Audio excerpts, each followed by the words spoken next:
شوال کے روزے. رمضان اور عید گزرنے کے بعد شوال کے مہینے میں 6 روزے رکھنے کا اہتمام کریں. حضرت ابو ایوب انصاری سے روایت ہے کہ بے شک رسول اللہ صلی اللہ علیہ وسلم نے فرمایا، جو شخص رمضان کے روزے رکھ کر شوال کے مہینے میں 6 روزے رکھے اسے عمر بھر کے روزوں کا ثواب ملتا رہے، گویا آپ نے سارا سال روزے رکھے. ایک نیکی 10 کے برابر ہوتی ہے. اور اس طرح اگر ہم دیکھیں 30 روزوں میں سے اگر ہر روزے کو 10 سے ملٹیپلائی کریں تو کتنے بن جائیں گے؟ 300. اور 6 روزے جو آخری ہیں 60 ہو جائیں گے. سال میں کتنے دن ہوتے ہیں؟ تو گویا آپ سارے سال روزے سے رہے. تو عموماً ہم رمضان کے سارے رکھ لیتے ہیں لیکن شوال میں پھر سستی ہو جاتی. تو آپ نے پہلے سے ہی نیت کر لینی اور پلان بھی کر لینا کہ کب رکھنے، تاکہ اس ٹائم کو آپ پھر اور چیزوں سے فارغ رکھیں. ایک اور جگہ پر فرمایا، رمضان کے روزے 10 مہینے اور شوال کے 6 روزے 2 مہینوں کے برابر ہیں، اس طرح یہ 1 سال کے روزے ہوں گے. یہ روزے عید کے فوراً بعد یا وقفے کے ساتھ مسلسل یا الگ الگ دونوں طرح رکھے جا سکتے ہیں. قضاء روزے رمضان میں کسی بھی عذر کی بنا پر چھوڑے گئے روزوں کی قضا جلد از جلد ادا کرے. یعنی سفر کی وجہ سے یا بیماری کی وجہ سے اگر کوئی روزہ رہ گیا تو فوراً بعد میں رکھ لیا جائے، کیونکہ رمضان کے دنوں کی گنتی پوری کرنا ضروری ہے. لیکن یہ روزے شوال کے نفلی روزوں کے علاوہ رکھے جائیں گے. یعنی یہ نہیں کہ آپ شوال کے اور قضاء روزے اکٹھے کر دیں. 2 نیتیں ایک روزے میں جمع نہیں ہو سکتی. آپ یہ نہیں کہہ سکتے کہ اللہ وہ جو میرے پیریڈز کی وجہ سے روزے چھوٹے تھے وہ شوال میں بھی آپ کاؤنٹ کر لیں کیونکہ میں شوال میں قضا رکھ رہا ہوں. نہیں، وہ 6 دن الگ ہوں گے اور یہ 6 دن الگ ہوں گے. پہلے فرض پورا کرنا پھر نفل رکھنا. اس طرح 12 دن بن جائیں گے. لیکن اس میں اپنے آپ کو مظلوم نہ سمجھے کیونکہ آپ نے 6 دن پہلے چھٹی کر لی ہے تو حساب برابر ہی ہے.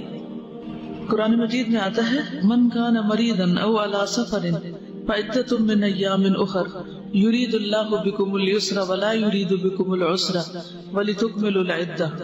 اور جو کوئی مریض ہو یا سفر پر ہو تو وہ دوسرے دنوں میں روزوں کی تعداد پوری کرے. اللہ تمہارے ساتھ نرمی کرنا چاہتا ہے، سختی کرنا نہیں چاہتا. اس لیے یہ طریقہ تمہیں بتایا جا رہا ہے تاکہ تم روزوں کی تعداد پوری کرو. تو گنتی پوری کرنا ضروری ہے. اس کے علاوہ پھر ہر مہینے کے 3 روزے ہیں اور ہر ہفتے کے 2 روزے. جو بھی آپ چوز کریں، دونوں طرح رکھنا چاہیں تو بہت ہی اچھا ہے. لیکن اگر ان میں سے کوئی ایک سنت فالو کرتے رہے سال بھر تو بہت ہی مناسب ہوگا اور انشاءاللہ مقربین والے اعمال میں سے. رسول اللہ صلی اللہ علیہ وسلم نے فرمایا، سوموار اور جمعرات کو لوگوں کے اعمال اللہ کے حضور پیش کیے جاتے ہیں اور میں چاہتا ہوں کہ جب میرے اعمال اللہ کے ہاں پیش کیے جائیں تو میں اس وقت روزے سے ہوں. اور ہر مہینے میں 3 روزے رکھنا اس کا کیا اجر و ثواب ہے؟ وہ دل کے کینے کو دور کر دیتا ہے. 3 کون سے دن؟ 13، 14، 15. ٹھیک ہے. روزے کی فضیلت. فضل الصوم. رمضان المبارک کے شروع ہوتے ہی جنت کے دروازے کھول دیے جاتے ہیں اور جہنم کے دروازے بند کر دیے جاتے ہیں. عن ابی ہریرہ قال قال رسول اللہ صلی اللہ علیہ وسلم اذا دخل رمضان فتحت ابواب السماء وغلقت ابواب جہنم وسلسلت الشیاطین. متفق علیہ. حضرت ابو ہریرہ رضی اللہ عنہ سے روایت ہے کہ رسول اللہ صلی اللہ علیہ وسلم نے فرمایا، جب رمضان آتا ہے تو آسمان کے دروازے کھول دیے جاتے ہیں، جہنم کے دروازے بند کر دیے جاتے ہیں اور شیاطین قید کر دیے جاتے ہیں. جی، آسمان کے دروازے کیوں کھول دیے جاتے ہیں؟ دعاؤں کی قبولیت کے لیے، اعمال کی قبولیت کے لیے. اور بتانے کا مقصد کیا ہے؟ تاکہ لوگ اور زیادہ شوق و ذوق کے ساتھ عبادت کریں. یعنی عبادت کا شوق دلانے کے لیے یہ بات کی جا رہی ہے. اور پھر جنت کے دروازے کتنے ہیں؟ 8 دروازے. جہنم کے ساتھ ہیں، لہا 7 ابواب لکل باب منہم جزء مقسوم. تو جنت کے سب دروازے کھول دیے جاتے ہیں. تو اس سے مراد یہ ہے کہ ایک تو یہ کہ جنت رمضان کے لیے تیار کی جاتی ہے اور رمضان میں اس کے دروازے کھولنے کا جو تصور دیا گیا وہ جنت کی طرف جانے کا شوق بڑھانے کے لیے، اور یہ بھی انڈائریکٹلی کس لیے؟ تاکہ لوگ زیادہ سے زیادہ اچھے کام کریں، نیکیوں کی طرف بڑھیں، دوڑیں، اور اس منزل کو سامنے رکھتے ہوئے، اس اجر اور اس ثواب کو سامنے رکھتے ہوئے اور زیادہ تیزی کے ساتھ نیکی کی طرف بڑھیں. اور پھر جنت کا تصور جو ہے اور جنت کے کھلے دروازوں کا تصور دراصل انسان کے لیے ایک سبب یا ذریعہ بنتا ہے. کس بات کا؟ یا ایک وجہ بنتی ہے کیا؟ کہ انسان نیکی کی طرف اور زیادہ شوق کے ساتھ دوڑے. جہنم کے دروازے بند کر دیے جاتے ہیں تو جہنم میں لے جانے والی کیا چیزیں؟ برائیاں. تو جہنم کے دروازے بند کرنے کا مطلب پھر کیا ہے؟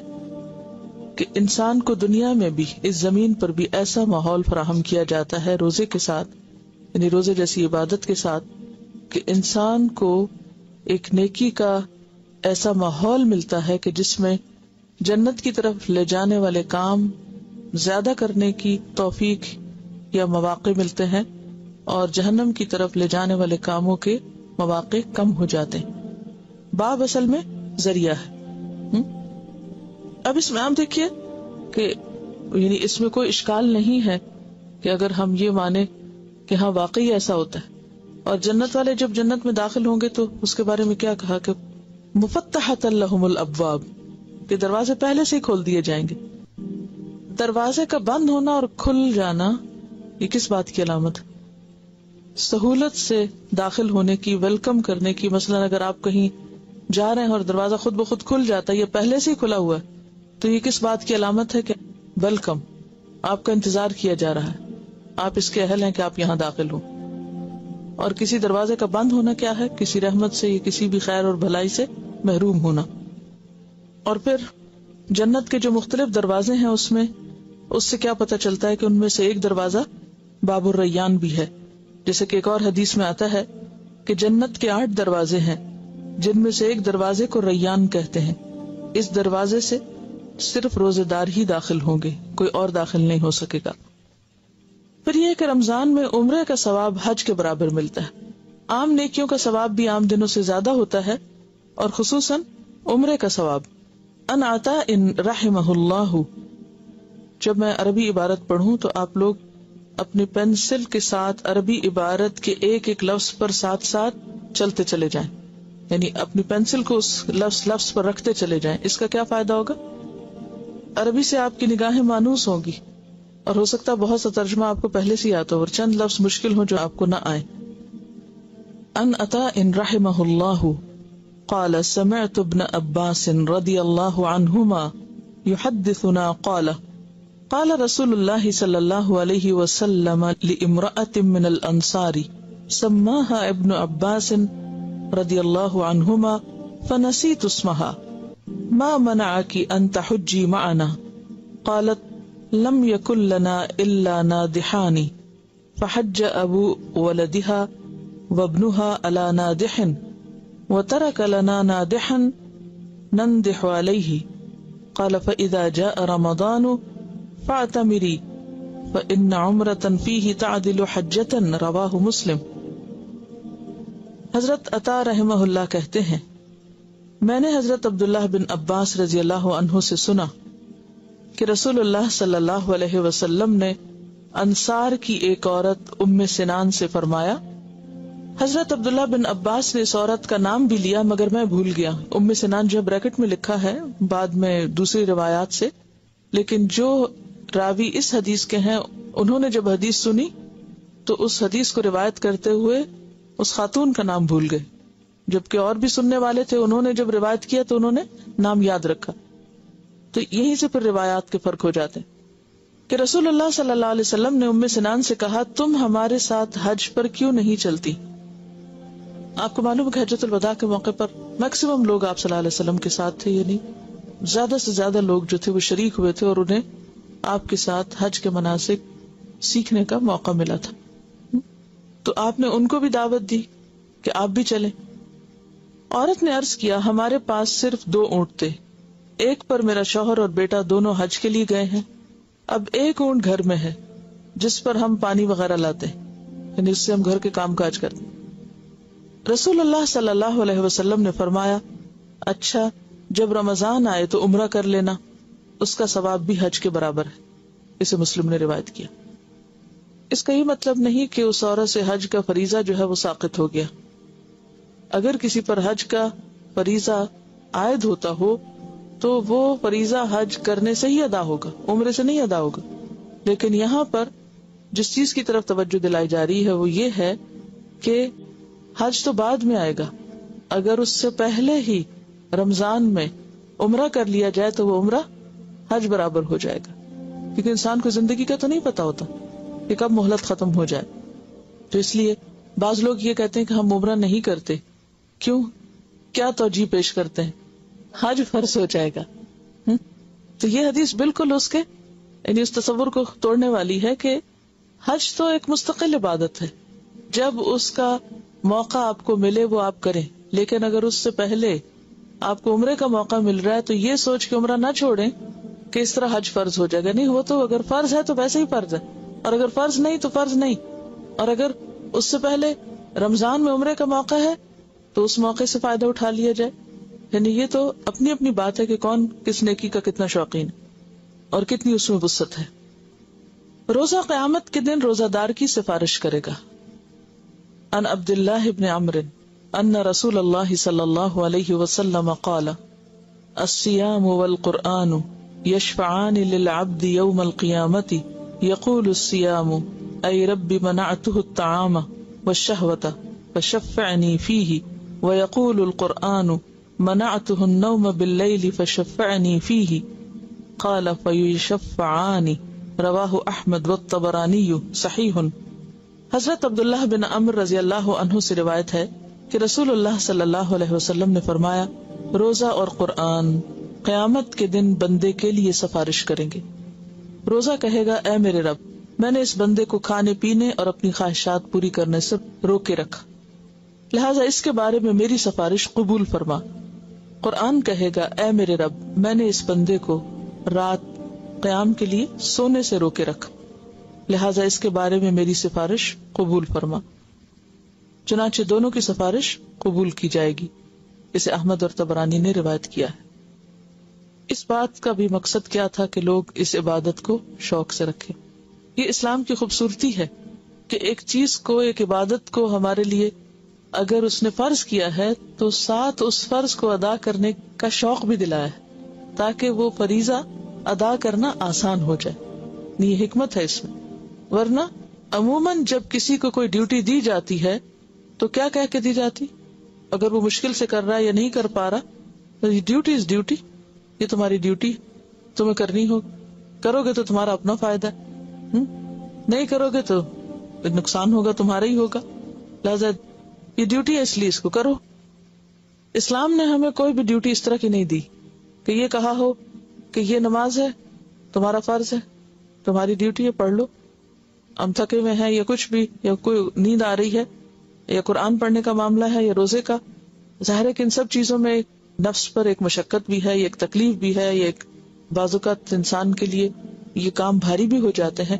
لیکن جب اجر سامنے ہوتا ہے، جزا سامنے ہوتی ہے، تو مشکل سے مشکل کام آسان لگنے لگتے ہیں. یہی اللہ تعالیٰ کی رحمت اور مہربانی ہے کہ ہمارے فائدے کے لیے ہمیں کام کرنے کو کہا جاتا ہے اور پھر مزید اس پر ثواب اور اس کا فائدہ بتا کے اس کو آسان بھی کر دیا جاتا ہے. روزے کا اجر بے حساب ہے. عن ابی ہریرہ قال قال رسول اللہ صلی اللہ علیہ وسلم قال اللہ عز وجل. یہاں آپ دیکھ رہے ہیں کہ حضرت ابو ہریرہ سے روایت ہے، نبی صلی اللہ علیہ وسلم نے فرمایا، اللہ تعالیٰ فرماتا ہے. اور ایسی حدیث قدسی کہلاتی جس میں الفاظ نبی صلی اللہ علیہ وسلم کے ہوتے ہیں لیکن بات اللہ تعالیٰ کی طرف سے ہوتی ہے. کل عمل ابن آدم لہ الا الصیام فإنہ لی وأنا اجزی بہ والصیام جنۃ فإذا كان یوم صوم احدکم فلا يرفث یومئذ ولا يسخب فإن سابہ احد او قاتلہ فلیقل انی امرؤ صائم والذی نفس محمد بیدہ لخلوف فم الصائم اطیب عند اللہ یوم القیامہ من ریح المسک وللصائم فرحتان یفرحہما اذا افطر فرح بفطرہ وَإِذَا لَقِيَ رَبَّهُ فَرِحَ بِصَوْمِهِ رواہ مسلم۔ حضرت ابو ہریرہ رضی اللہ عنہ کہتے ہیں کہ رسول اللہ صلی اللہ علیہ وسلم نے فرمایا، اللہ عز و جل فرماتا ہے کہ ابن آدم کا ہر عمل، ابن آدم کون ہوتا ہے؟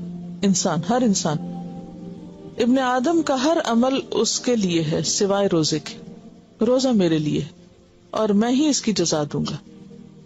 یعنی روزے کو خاص اپنے لیے کیوں قرار دیا؟ کیونکہ روزہ ایک ایسی عبادت ہے جس کا علم صرف اللہ تعالیٰ کو ہوتا ہے۔ آپ نماز پڑھیں، آپ صدقہ کریں، آپ ذکر کریں، آپ لوگوں کی نگاہوں میں آ جاتے ہیں، یعنی آپ کا عمل ظاہر ہو جاتا ہے۔ لیکن اگر آپ روزہ رکھے ہوئے ہوں تو جب تک آپ منہ کھول کے خود نہ بتائیں کہ میں روزے سے ہوں، کسی کو پتہ نہیں چلتا۔ اور ویسے بھی اگر رمضان کا مہینہ بھی ہو تو بھی کس شخص کا روزہ ہے اور کس کا نہیں ہے یہ صرف اللہ کو پتا ہے۔ اور روزہ آگ سے ڈھال ہے، یہاں انہوں نے آگ کا لفظ بریکٹ میں ڈالا ہے، لیکن یہ کہ یہ ڈھال کئی چیزوں سے ہو سکتی ہے، گناہوں سے بھی تو ڈھال کیا ہوتی ہے؟ شیلڈ، جس سے دشمن کے وار کو روکا جاتا ہے، پروٹیکشن کے لیے ہوتی ہے شیلڈ۔ تو روزہ ڈھال ہے دنیا میں گناہوں سے اور آخرت میں آگ سے۔ لہذا جس روز تم میں سے کسی کا روزہ ہو اس روز وہ فحش گوئی نہ کرے، یعنی کوئی گالی گلوچ نہ کرے اور بےہودہ کلامی نہ کرے، فالتو باتیں نہ کرے، بیکار کے ہنسی مذاق نہ کرے۔ اور اگر کوئی دوسرا اس سے گالی گلوچ کرے یا لڑائی کرے تو روزہ دار کو صرف اتنا کہنا چاہیے کہ میں روزہ دار ہوں، یعنی کسی بات یا بحث کا جواب بحث کی شکل میں نہ دے، بلکہ کیا کہے؟ میں روزے سے ہوں۔ اس ذات کی قسم جس کے ہاتھ میں محمد صلی اللہ علیہ وسلم کی جان ہے، روزہ دار کے منہ کی خوشبو قیامت کے دن اللہ تعالیٰ کو مشک کی خوشبو سے بھی زیادہ پسند ہوگی۔ روزہ دار کے لیے دو خوشیاں ہیں جن سے وہ فرحت حاصل کرے گا۔ اولاً جب وہ روزہ افطار کرتا ہے تو خوش ہوتا ہے، یعنی افطاری کا وقت ایک خوشی کا وقت ہوتا ہے۔ ثانیاً یعنی دوسری بات سیکنڈلی، جب وہ اپنے رب سے ملے گا اور روزے کے بدلے میں اپنے رب سے انعام پائے گا تو خوش ہوگا۔ اسے مسلم نے روایت کیا، یعنی ایک خوشی دنیا کی اور ایک خوشی آخرت کی، ایک ڈھال دنیا کی اور ایک ڈھال آخرت کی۔ روزہ داروں کے لیے جنت میں ایک خصوصی دروازہ بنایا گیا جس کا نام ریان ہے۔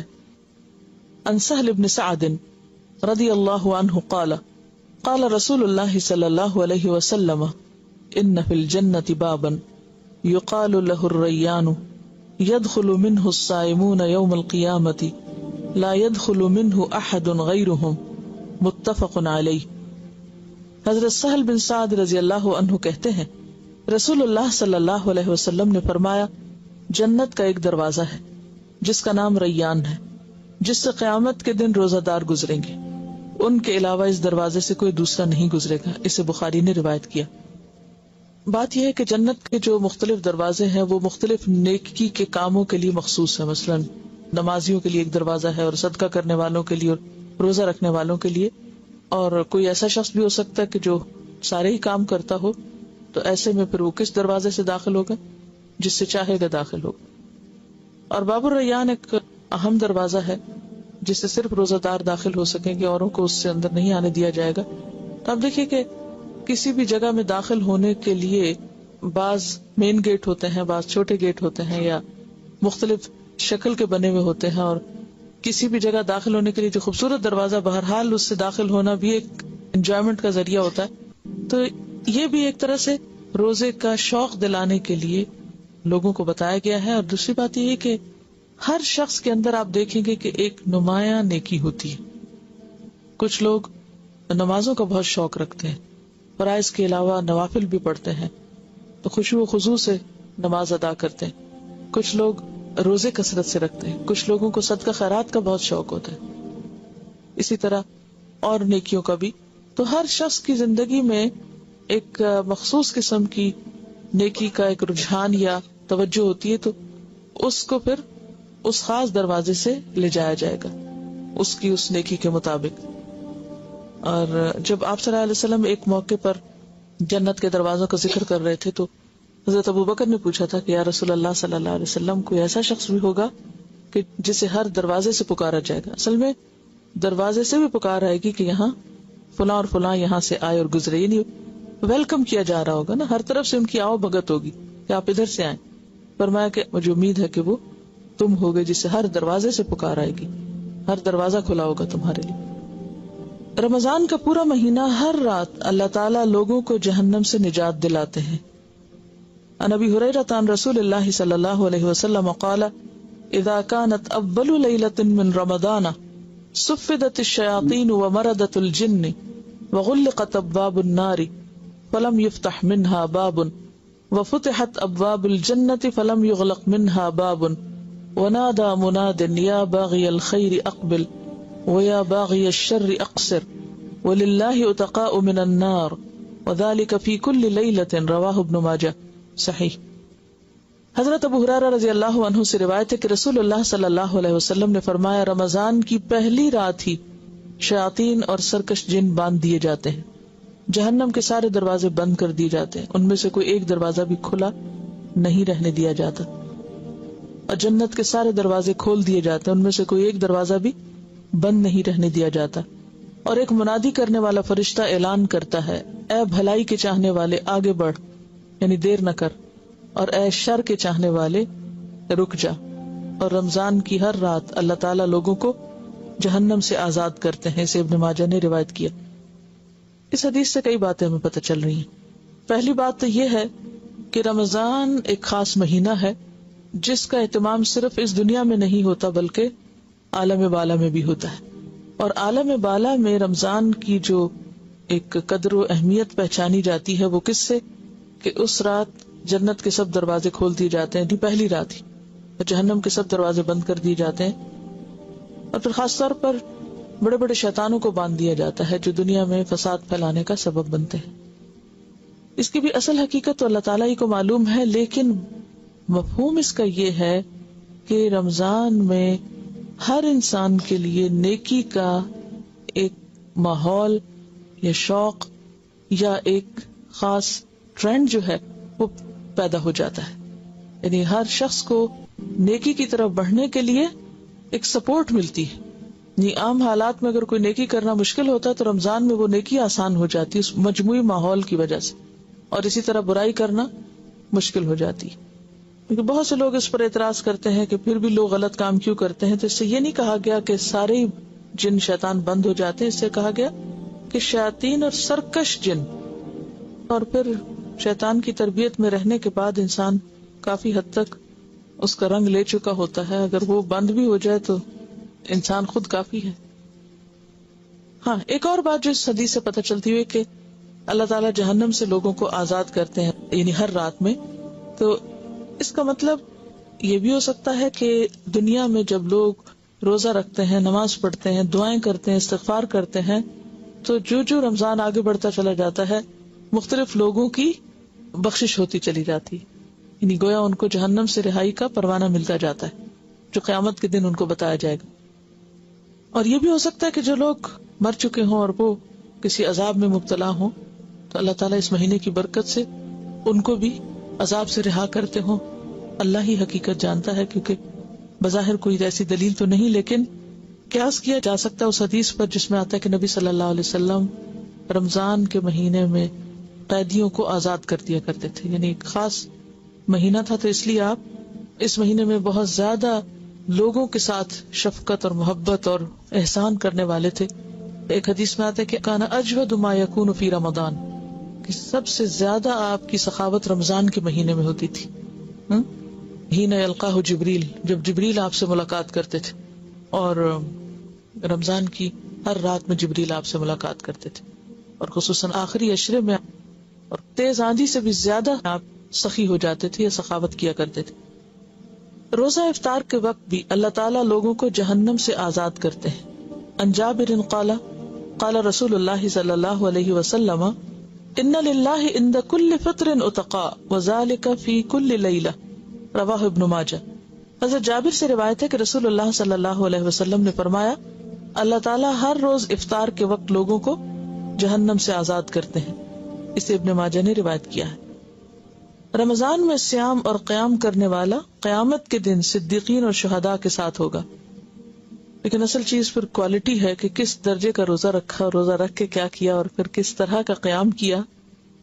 عن عمرو بن مرۃ الجهني قال جاء رجل إلى النبي صلى الله عليه وسلم فقال يا رسول الله أرأيت إن شهدت أن لا إله إلا الله وإنك رسول الله وصليت الصلوات الخمس وأديت الزكاة وصمت رمضان وقمته فممن أنا قال من الصديقين والشهداء رواہ البزار وابن خزیمہ اور حدیث صحیح ہے۔ حضرت عمرو بن مرہ جوہنی کہتے ہیں کہ ایک آدمی نبی اکرم صلی اللہ علیہ وسلم کی خدمت میں حاضر ہوا اور عرض کیا یا رسول اللہ اگر میں گواہی دوں کہ اللہ کے سوا کوئی الہ نہیں، آپ اللہ کے رسول ہیں، 5 نمازیں پڑھوں، زکوٰۃ ادا کروں اور رمضان میں صیام اور قیام کروں تو میرا شمار کن لوگوں میں سے ہوگا؟ آپ صلی اللہ علیہ وسلم نے فرمایا صدیقین اور شہداء میں سے۔ تو اس سے کیا پتہ چلتا ہے کہ روزہ ایک ایسی عبادت ہے کہ جو انسان کے لیے بے پناہ اجر اور ثواب کا باعث بنتی ہے۔